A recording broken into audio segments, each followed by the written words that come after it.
East versus West, kind of the opposite in that they're less discriminant in terms of how many matches they'll be willing to put on the card. Mm-hmm. Seemingly more is more is the philosophy there. And being East versus West, there's a lot of names there that don't quite resonate with a Western audience. So is that deliberate is that a deliberate ploy on behalf of Engen in order to introduce some of these Eastern names to the Western world, do you think? And is that worth the hassle, or what do you think's going on there? And do you think that having such a big card is a good thing for a pay-per-view event? So I like the fact that they've got immediate patriotism built into their event. So if you're from if you don't know anything about these guys, it's like, okay, well, this guy's from my part of the world, I'm going to go for him. I'm from America, I'm going for the West, in this match, or maybe all of the matches.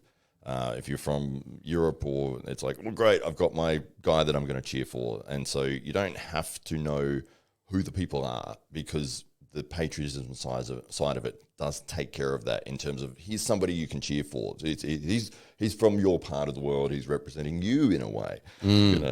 So that aspect is quite clever, and you'll see that across sports all throughout the world, where people have country versus country, or state versus state, or anything where it's like we have a group of people that represent you. They're from down the street. It's that tribalism, isn't it? It's what brings people to the event. So I'd be really interested to see what the pay-per-view purchase split would be between the East and the West, for instance, as well. That's a good point. Yeah. So yes, East versus West, putting on cards with a lot of matches, 15, 16, 20 matches, and it is a bit of a slog to get through, especially do you watch all the way through? When I've done live commentary, I have. Oh, you had to? Yeah.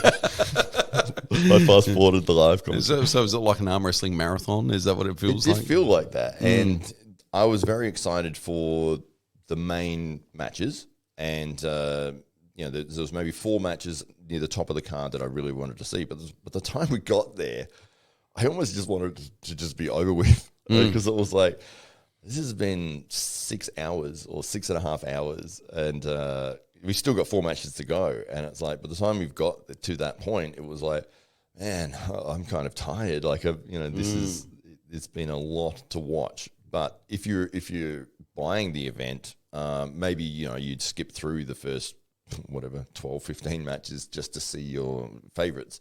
But I do like the fact that Engen's created an aspect where he can find the best people in Europe, or best people that he knows from that realm, and give them an opportunity. I think it would be smarter to create a separate league in a way where you've got East versus West is maybe very similar to the King of the Table sort of idea. Maybe there's 5 matches, maybe there's 6 at the most, and it's like, that's the creme de la creme. And it's going to be fantastic and phenomenal, and everyone's going to be keen as to see it. It goes for maybe 2.5 hours, and it's just it's like a movie length, and then everyone's invested in every single match. Yeah. Whereas at the moment, you've got so many matches with people that they're the undercard. Yeah. And it's like, if you put that on a separate card and tried to build sort of feeder league, and then if people are doing well in that, and then you can promote them, and maybe they'll get the opportunity to get on the big card. Yeah. Whereas it feels like, because they're the only promotion going, that anybody who's sort of at that level, they're like, oh yeah, we'll just put you on the card. Yeah. And it's like, well, instead of having 20 matches, why don't you just have a separate league where you've got the elite guys with your pay-per-view, where it's going to do big numbers regardless, because people aren't paying for the 12 matches leading up to. Yeah. So, and then you get an opportunity to put on an event and build some stars that can go into the elite status. Well, from what I understand, Engen takes on a lot of that event on his own shoulders. And so maybe a wise move for a man that's got a lot on his plate, that he's kind of delegating out to established organisations, clubs and the like, to say, hey, make your event a qualifier for mine. So he might be even moving in that direction, and that'd be a good way to filter through talent from those parts of the world. Yeah. And to maybe deliver him a high quality card. It's interesting because it is both. East versus West and King of the Table are pay-per-view models, so it's essentially these are pay-per-view events, and so they're highly reliant on those numbers in order to be profitable. And from what I understand from public statements of Engans, that he's not making a considerable profit out of the event, or in some cases no profit. All the money's being ploughed.